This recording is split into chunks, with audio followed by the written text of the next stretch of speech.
Hello, Jenny Hall here for Trinity Stamps. Today I'm sharing a really fun card that is created with an easy watercolor background. The stamps that I'm using is called Turtley Awesome, and there's a really cool stencil that's called Summer School. I'm going to be working on Tim Holtz Distress Watercolor Paper because it has a special texture to one side. To create the background, I'm taking the ink pad and moving it across the paper, and I could apply the whole ink pad, but I'm holding it at an angle so that I get the color to apply in some thin strokes. But if you wanted to do it in blocks, that would work as well.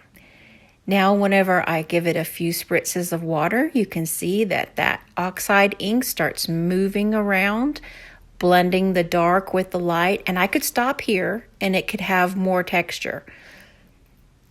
Or I could keep on letting it blend and it's going to have more of a smooth texture. And this is some really fun way, an easy way to build up a very easy background. I used this paper because the texture is directional and it goes from left to right, and that would probably show up as water in my ocean waves.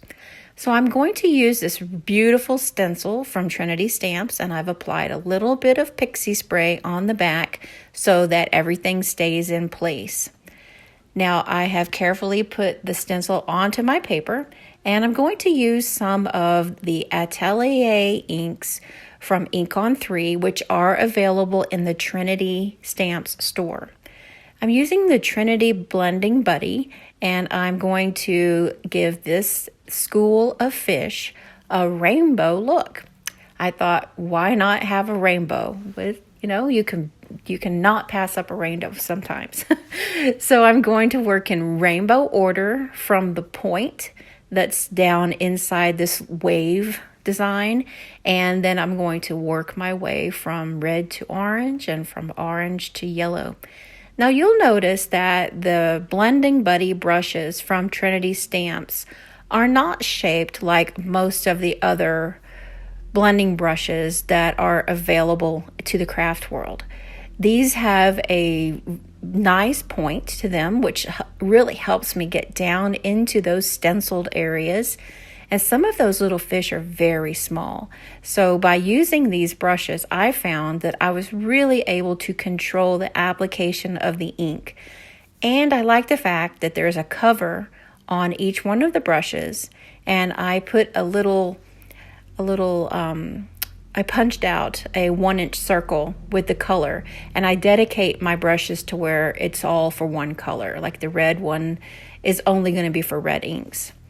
So I'm checking to make sure that everything is showing up, and just to smooth out the blend from red to orange and so on, I'm using just the dry brush, no additional ink, and I'm making sure that the blue and the green are going to transition nicely. And it did, it worked out perfectly. So I thought after the fact, I really would like these fish to have more of a shiny effect. And so I thought, well, perfect pearls. So I grabbed the little jar of perfect pearls, and this is the original color and the brush, and I'm just applying it into those little areas where the fish are. And this is going to give the fish a little bit of a different look. It's going to give me some really nice shine without kind of going a little more to the garish area. So I'm going to trim this panel down, and then I'm going to move on to working on my little image. And I'm going to use Blackout ink from Ink on 3, and this is a Copic friendly and a waterproof ink. It's a hybrid ink, and so it works perfectly for everything. Now I'm going to use some Copic colors, and I thought I would keep it very simple.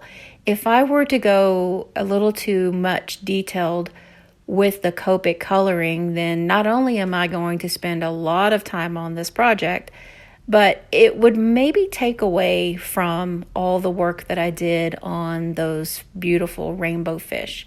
So I want this to kind of just be a laid-back turtle hanging out with the fishes and echo some of the colors on the turtle, that are already going to be in the background of the card. So I'm using some of my yellow greens and blue greens Copic markers. Now I'm going to adhere the die with a piece of purple tape, and then I'm going to stamp my sentiment on that same scrap piece of paper. But this time I've switched over to the Versafine Clair Nocturne ink. And the reason I try to switch over is because this is a much more detailed ink. It would work out if I used the Ink on 3 Blackout ink, but I find personally for whenever I'm stamping sentiments that I love this ink. It never fails to come out crisp every single time. I'm adhering everything down to the card with some Scotch double-sided adhesive, and it's just so easy, but it's so cool. Now, my son came up and watched as I was working on this project, and he just stood there and watched me for the longest time, my oldest son, Trip. And he absolutely loved the way those fish were. And then he was just like stuck on the turtle. So I think it came out okay. I hope you like it and would love to hear your feedback. And here's a detailed look and some more videos for you to check out with Trinity Stamps.